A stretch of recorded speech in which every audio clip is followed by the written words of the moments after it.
night. Now, away from that, the management of the Uganda National Roads Authority have told an accountability committee of parliament that their hands are tied when it comes to presidential directives that dictating awarding of contracts to specific firms.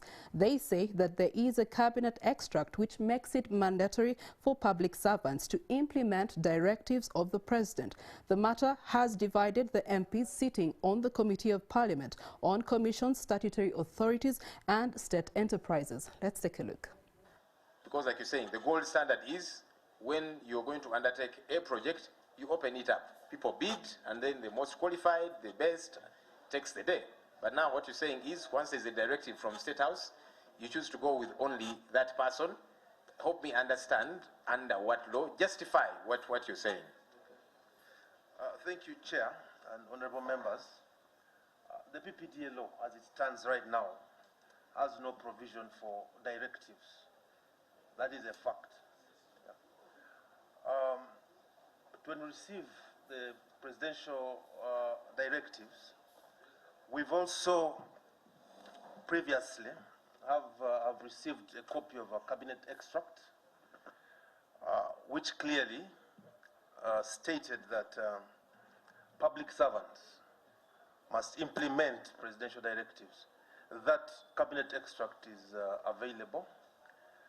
We also further, after we've gone through all those steps that I elaborated earlier, which are basically aimed at trying to ensure that there is value for money, because at the end of the day, you have dispensed with competition, you have dispensed with equal opportunity in the procurement process by going direct.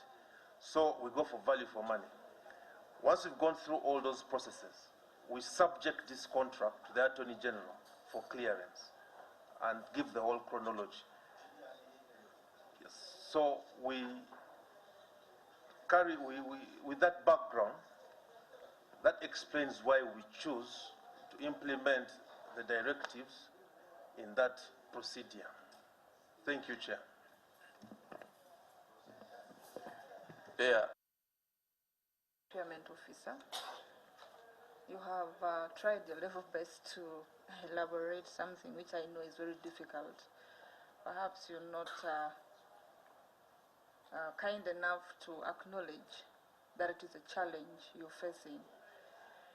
I want to ask, have you ever, in the course of your duty, said no to any of the directives?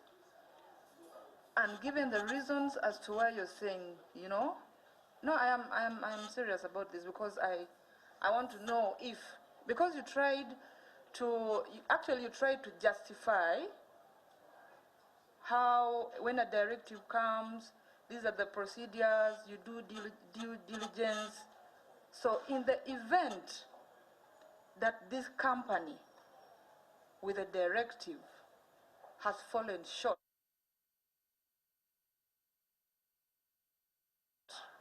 of the requirements in the law, have you ever, in your capacity and your qualification as a procurement officer, said, no, we cannot go with this because of A, B, C, D, and you put it in writing and you send to the